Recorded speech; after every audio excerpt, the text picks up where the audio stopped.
দিনে এজেন্সির জোড়া ধাক্কা বলা যায়। ইডির পর এবার ধাক্কা সিবিআইয়ের। আরজিকর ধর্ষণ খুন মামলায় জামিন পেয়ে গেলেন সন্দীপ ঘোষ, অভিজিৎ মণ্ডল।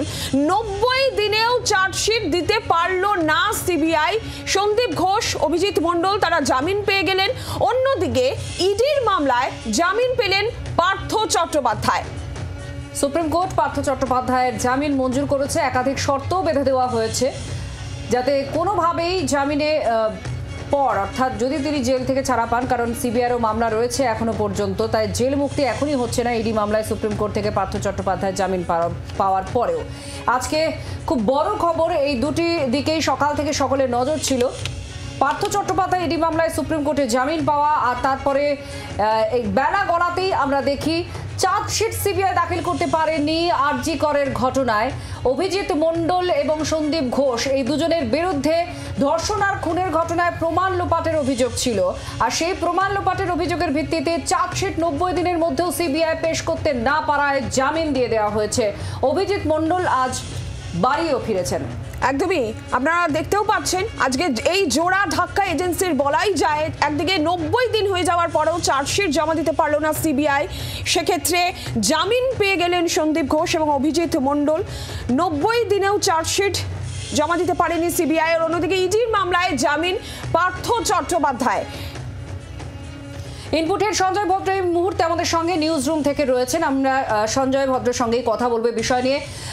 সঞ্জয় দা, যদি আমরা মনে করি যে আজকে এজেন্সি জোড়া ধাক্কা খেলো, এক পার্থ চট্টোপাধ্যায়ের ক্ষেত্রে যদি আমরা শুরু থেকে ধরি, পার্থ চট্টোপাধ্যায়ের ক্ষেত্রে একাধিকবার এই দুর্নীতি মামলায় কেন্দ্রীয় এজেন্সি প্রশ্নের মুখে পড়েছে যে তাদের তদন্তের গতি প্রকৃতি কি, যেখানে ট্রায়ালই শুরু করা যাচ্ছে না। আবার আরজি করের ঘটনাতেও দেখা গেল সিবিআই চার্জশিটই দাখিল করতে পারলো না। সেক্ষেত্রে আজ এই যে জোড়া ধাক্কা দুটো এজেন্সির, ইডি এবং সিবিআইয়ের, কিভাবে দেখা যায়?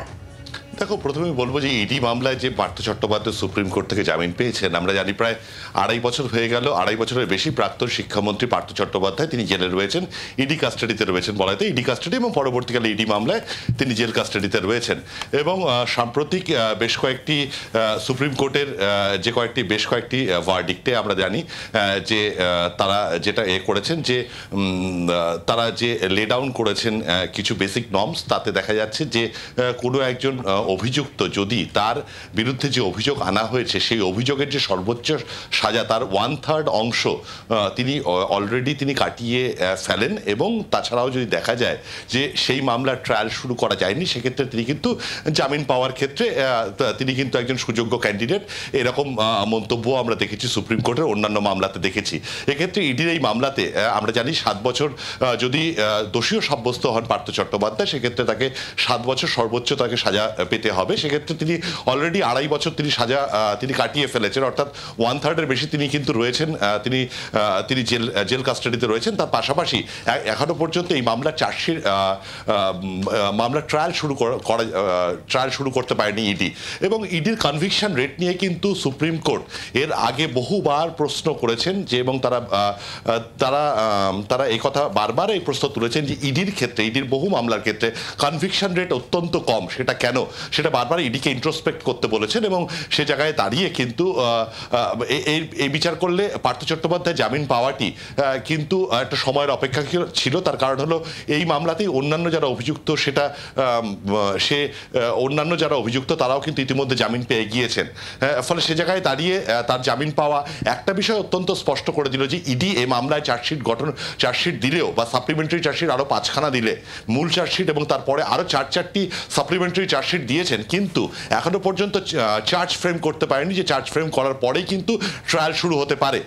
এবং সে জায়গায় দাঁড়িয়ে ইডির এই পুরো বিষয়টিতে একটা ল্যাক্সিটি রয়েছে, সে জায়গাটা অত্যন্ত স্পষ্ট। তার পাশাপাশি পার্থ চট্টোপাধ্যায়ের পক্ষ থেকে বারবার যে বলা হচ্ছে সেটা হলো যে তার বিরুদ্ধে যে অভিযোগ আনা হচ্ছে যে 51 কোটি টাকা তার কাছ থেকে পাওয়া গিয়েছে, সেটা তার বাড়ি থেকেই পাওয়া যায়নি। সেটা কি করে কানেক্ট করে যে যার বাড়ি থেকে পাওয়া গেছে তার সাথে তাকে চিনলেও তারই যে এটা টাকা, সেটা কি করে কানেক্ট করছে, সে মর্মে কিন্তু কোনো কোনো সুস্পষ্ট প্রমাণ দাখিল করতে পারেনি ইডি, এরকমও কিন্তু কথা আমরা পার্থ চট্টোপাধ্যায় আইনজীবীর মুখে শুনেছি, বা তার যে লয়ার টিম তারা কিন্তু এই যুক্তি কিন্তু বারবার এই যুক্তিতে শান দিচ্ছিলেন। সে জায়গায় দাঁড়িয়ে পার্থ চট্টোপাধ্যায়ের বেরিয়ে যাওয়াটা, অর্থাৎ মূল চোখ যাকে মেন প্লেয়ার বলছে, তিনি বেরিয়ে যাওয়াটা কিন্তু ইডির ক্ষেত্রে এক্ষেত্রে ধাক্কা। আর পাশাপাশি আজকে সিবিআই এর আরজি করের ধর্ষণ এবং খুনের মামলাতে যেভাবে দুজন, আমরা জানি সঞ্জয় রায়কে গ্রেপ্তার করেছে কলকাতা পুলিশ, তাকে হ্যান্ড ওভার করে দেয় সিবিআই এর হাতে, তাকে মূল চক্রী হিসেবে ইতিমধ্যেই তাকে চার্জশিট দেওয়া হয়েছে, তার ট্রায়ালও চলছে, ট্রায়াল প্রায় শেষ হওয়ার মুখে। সিবিআই সে মামলা চার্জশিট দিয়েছে, কিন্তু সে মামলাতে তারা দুজন ব্যক্তিকে গ্রেপ্তার করেছিলেন, প্রাক্তন টালা থানার ওসি অভিজিৎ মণ্ডল এবং প্রাক্তন আরজি করের সুপার সন্দীপ ঘোষকে গ্রেপ্তার করেছিলেন এই মামলাতে, এবং তাদের প্রমাণাদি লোপাটের অভিযোগ তাদের বিরুদ্ধে এনেছিলেন। কিন্তু এক্ষেত্রে অত্যন্ত গুরুত্বপূর্ণ যে 90 দিন হয়ে গিয়েছে তাদের গ্রেপ্তারের, অথচ সিবিআই তাদের বিরুদ্ধে চার্জশিট দাখিল করতে ব্যর্থ হয়েছে। এটা কিন্তু সত্যি বলা যেতে পারে প্রশ্ন উঠছে সিবিআইয়ের এই পুরো তদন্ত প্রক্রিয়া নিয়ে, কারণ সিবিআইয়ের মতো একটা প্রিমিয়ার অর্গানাইজেশন এবং এরকম একটা সেন্সিটিভ কেস যেটা সরাসরি মনিটরিং করছে, সুপ্রিম কোর্ট মনিটরড হচ্ছে, যে মামলাটি তারা নিয়েছেন হাইকোর্টের নির্দেশে, সেরাম মামলায় দুজন ব্যক্তি তাদের গ্রেপ্তার করা হয়েছিল, এবং গ্রেপ্তার করার পরে প্রাথমিক রিমান্ডে তারা বলেছিলেন যে এদের নিজেদের মধ্যে ঘটনা ঘটার পরে বহু ফোন রয়েছে সন্দীপ ঘোষ এবং টালা থানার ওসির। সেক্ষেত্রে টালা থানার ওসি বা সন্দীপ ঘোষের পক্ষ থেকে যেটা বলা হচ্ছিল যে এরকম একটা ঘটনা ঘটলে, হাসপাতালে একটা ঘটনা ঘটেছে, হাসপাতালের সুপার তিনি স্থানীয় থানার ওসির সাথে বারবার কথা বলবেন, এটার মধ্যে অস্বাভাবিকত্ব কি রয়েছে। এমনকি এফআইআর ডিলে করা হয়েছে, এফআইআর ডিলের অর্থে পুলিশের পক্ষ থেকে, অর্থাৎ অভিজিৎ মণ্ডলের পক্ষ থেকে বারবার বলা হচ্ছিল 11-12 ঘন্টা ডিলে করা হয়েছে, তারা কিন্তু ইউডি কেস তো লজি করা হয়েছিল। ফলে কোনো প্রমাণই সেই অর্থে পসিবিলিটি এবং প্রবাবিলিটি এই দুটো শব্দের ওপর কিন্তু ভিত্তি করে সিবিআই কিন্তু এই তদন্ত এগোচ্ছিলেন, কিন্তু সেই সাপেক্ষে কিন্তু একটিও কংক্রিট মেটেরিয়াল এভিডেন্স তারা কিন্তু প্রমাণ পেশ করতে পারেনি আদালতের কাছে, এবং 90 দিনের মধ্যে চার্জশিটও পেশ না করতে পারার জন্য তাদের আজকে জামিন হয়ে যায়। এবং এটা এক কথা বলা যেতে পারে যে কেন্দ্রীয় এজেন্সি সিবিআইয়ের ব্যর্থতা প্রমাণ করছে, সেটা তো স্পষ্ট হচ্ছে। বাংলার আওয়াজ, বাঙালির আবেগ, জি 24 ঘন্টা।